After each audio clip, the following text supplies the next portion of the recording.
All right, so let's start this broadcast with the big story that we are tracking on WION at this hour, where according to reports that have come in, there have been 2 people who've been shot at in East Jerusalem. The Israeli police are describing this as a case of a terror attack. The cops say that a 13-year-old suspect was killed in the aftermath of the shooting.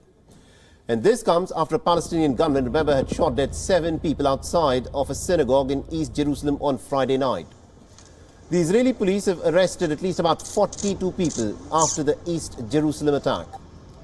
The Israeli Prime Minister Benjamin Netanyahu is meeting his cabinet to decide on the next course of action.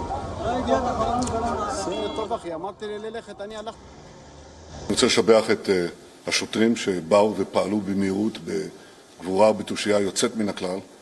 הם הגיעו תוך דקות, לצערנו גם דקות זה לפעמים מאוחר מדי.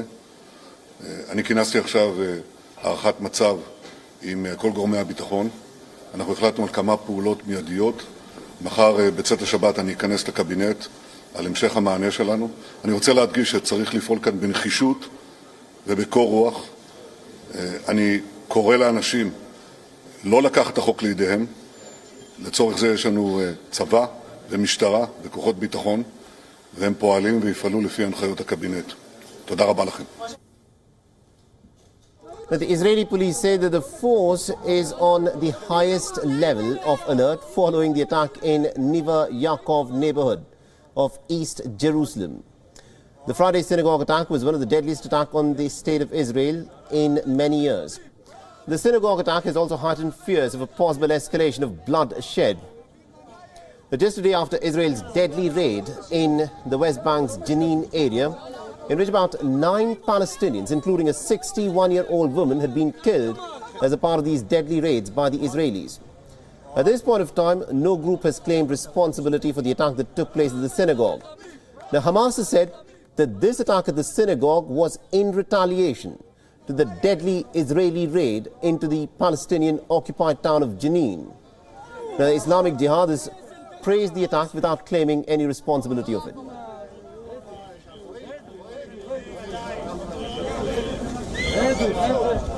Meanwhile, the Israeli police claimed that the gunman was a 21-year-old Palestinian resident of East Jerusalem who appeared to have been acting alone in carrying out the attack in an area that the state of Israel has annexed from the Palestinians after the 1967 war.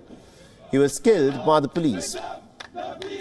The flare-up of tensions comes just days before the U.S. Secretary of State Anthony Blinken is due to visit this region.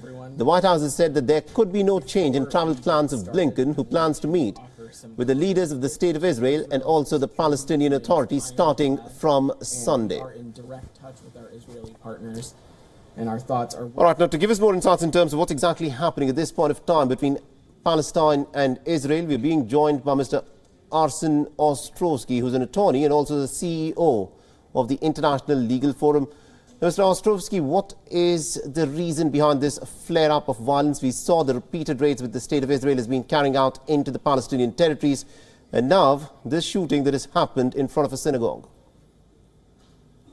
Look, I think what we saw last night was something that is no other way to describe it other than a morally deprived act of pure evil. The Palestinian terrorist came to Jerusalem.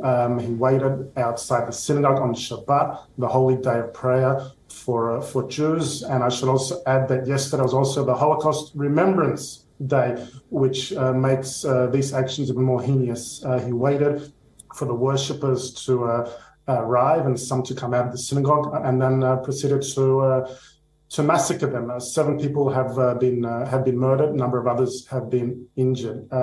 Look, these kinds of heinous acts of evil, the carnage that we're seeing in Jerusalem, this doesn't occur in a vacuum. Such acts of really pitiless slaughter, they're really direct result of this pervasive Palestinian infrastructure of incitement led by President Mahmoud Abbas, as well as Islamic Jihad and Hamas, whom you've quoted, that instill this kind of worldview justifying these kinds of gruesome acts of violence. That is your cause for what has transpired in the last 24 hours. And also, I need to ask you this question, because what we are witnessing, especially in the course of the last 3, 4, 5 days, is this increased instances of violence. What's actually going wrong, and why is it that these instances of violence are happening, especially when Israel has been carrying out raids deep inside these Palestinian territories to try and bring the militants out. But despite of that, these incidents of violence are increasing.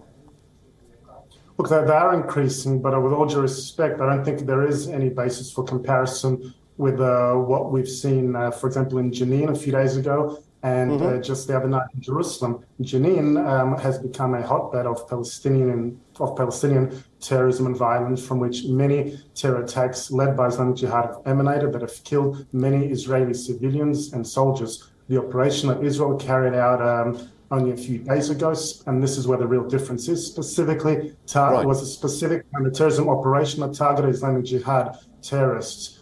Whereas the attack we saw yesterday, you saw a Palestinian gunman and terrorist specifically target civilians and worshippers in a synagogue. That is the real difference. All right, you're pointing out the difference, but a lot of them are also pointing out the possibility and, in fact, what is happening in terms of collateral damage.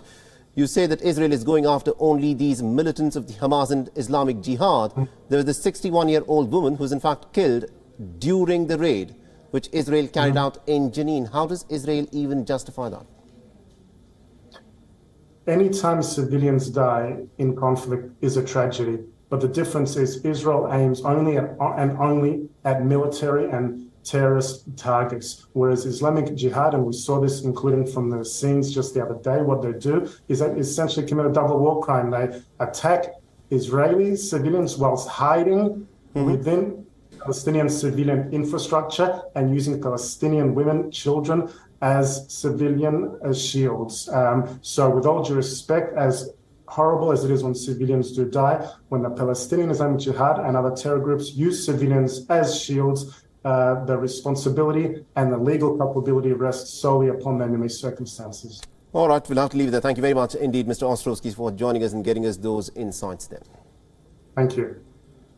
WION is now available in your country. Download the app now and get all the news on the move.